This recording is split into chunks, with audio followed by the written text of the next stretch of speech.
228 1041 dari Prodi Kesehatan Masyarakat Universitas Pendidikan Mandalika. Saya Elma Presma Maulida, NIM 2281039. Jadi kami di sini akan membuat video konseling tentang batuk dan pilek. Disimak ya videonya.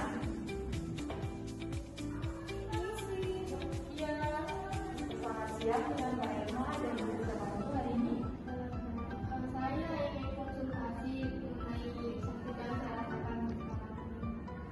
Kira-kira kalau boleh saya tahu penyakit apa yang sedang Anda alami sekarang? Saya merasakan batuk dan pilek beberapa hari.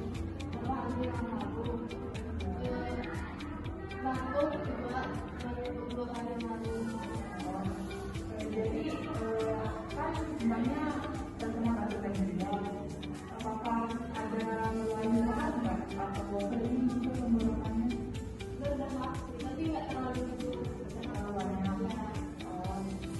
Selain itu ada gejala lain nggak seperti anti, terus gatal tenggorokan gitu, terus sampai kayak sesak napas gitu, ada nggak? nggak ada sih, cuma batuknya nggak ada. Baik, jadi terkait sama penjelasan yang tadi, jadi kemungkinan mbaknya ini terkena gangguan infeksi saluran pernafasan atas, yang mana infeksi itu disebabkan oleh virus influenza. Dan virus influenza ini biasanya menyerang organ pernafasan seperti hidung, tenggorokan, dan paru-paru. Itu juga kondisi yang sekarang Mbak alami ini sering disebut sebagai penyakit yang tidak terlalu parah. Tapi alangkah baiknya Mbak harus konsultasikan dulu supaya Mbaknya tahu bagaimana cara untuk melakukan pemulihan gitu. Lalu apa yang saya lakukan agar mempercepat pemulihan saya? Jadi yang Anda harus lakukan untuk mempercepat pemulihan Anda, salah satunya Anda harus tidur tepat waktu.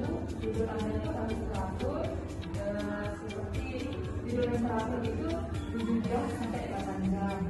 Terus Anda juga dapat menghindari makan atau minuman yang manis. Minuman yang manis itu contohnya seperti es campur.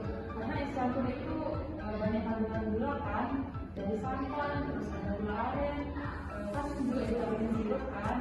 Jadi itu dapat menjadikan penyakit Anda semakin parah. Nah, selain itu juga Anda harus mengonsumsi air putih banyak-banyak, konsumsi air putih supaya tubuh Anda itu terhidrasi. Selain itu juga Anda bisa mengonsumsi obat-obatan seperti obat